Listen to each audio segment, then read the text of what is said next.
تحلیل کیک رو میخوایم انجام بدیم. از چنل کریپتو آپدیت داریم تحلیل رو انجام میدیم. برای دیدن تحلیل‌های بیشتر میتونید به چنل اولمون مراجعه بکنید. تریدمنتاری تحلیل‌های بسیار زیادی ما اونجا گذاشتیم که بتونه به شما کمک بکنه و تصمیمات درستی بگیرید.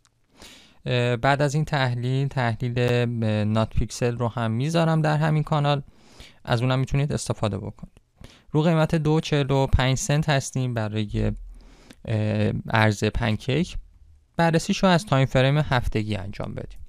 خب بعد از اینکه از قیمت‌های $44 رسید به قیمت الانی که هستیم، تازه تقریبا نیم دلاره، زیر حتی محدوده $1 هم داشت می اومد، تا یک هم اومد، یعنی از $44 ما رسیدیم به $1.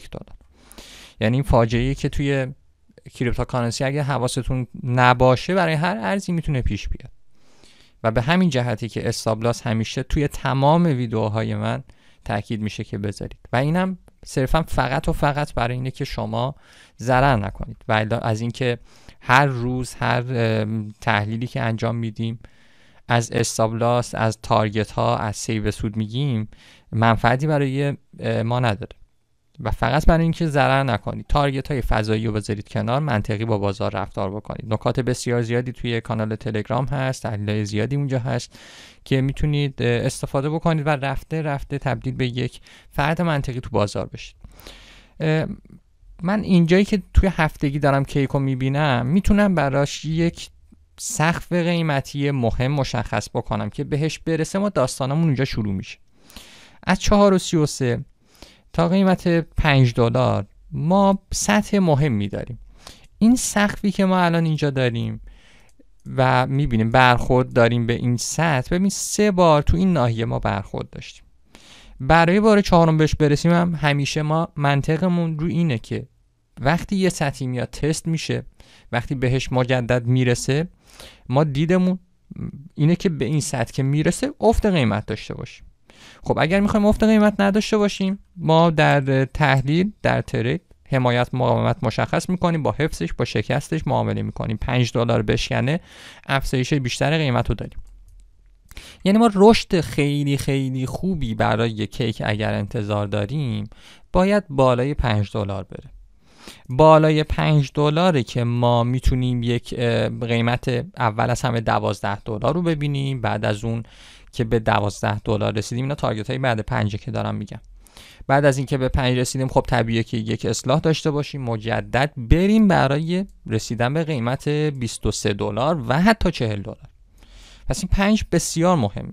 از سال 2022 این مقاومت 4.30 و $5 شکل گرفت و اعتماد کامل به این مقاومت داریم.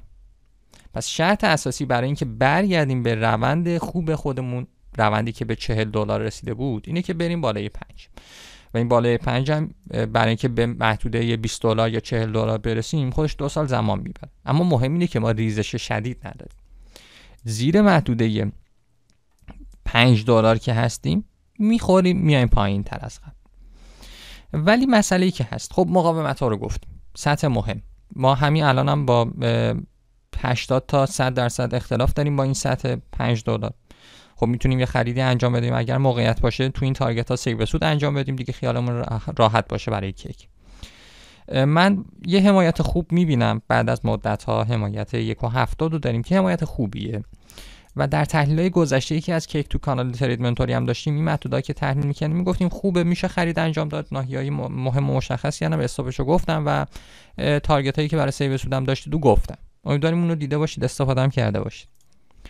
تو الان تایم فریم روزانه پس 1.77 داریم، منطقه‌ای که اگر بهش برسه میتونیم خرید انجام بدیم. منطقه خوبیه.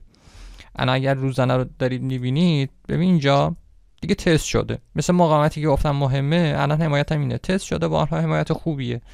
یعنی من اگر بخوام پوزیشنی باز بکنم برای کیک، اگر به 1.77 برسه، 1.80 برسه، من اینجاها دیگه میتونم اقدام به خرید بکنم. تارگتم که گفتم 4.30 $5 سیو سود بعد از اون شکست $5 و تارگت های بعدی. ولی در روند ما در هفتگی نزولی، یعنی باید دقت داشته باشیم. یعنی اگر من قراره در روند نزولی خریدی انجام بدم، 100% باید مدیریت سرمایه رو رعایت بکنم. اینجا مقاومت داشتیم، برخورد خوبی انجام داد و افت قیمت و یک حمایت داینامیک هم اینجا داریم که این حمایت داینامیک احتمالاً الان میبینیم که برخورد بهش داشته، ولی چون از سطح مهمی داره میاد، روی این سطح نباید ریسک بکنیم برای خرید.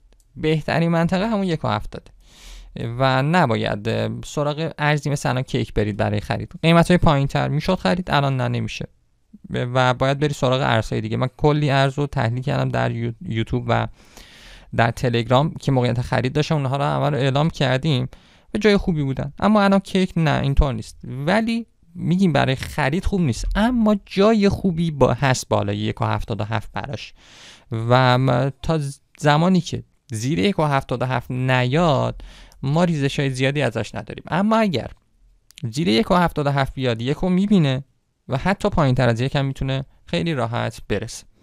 ممنون از اینکه همراه من بودید. متشکرم از شما.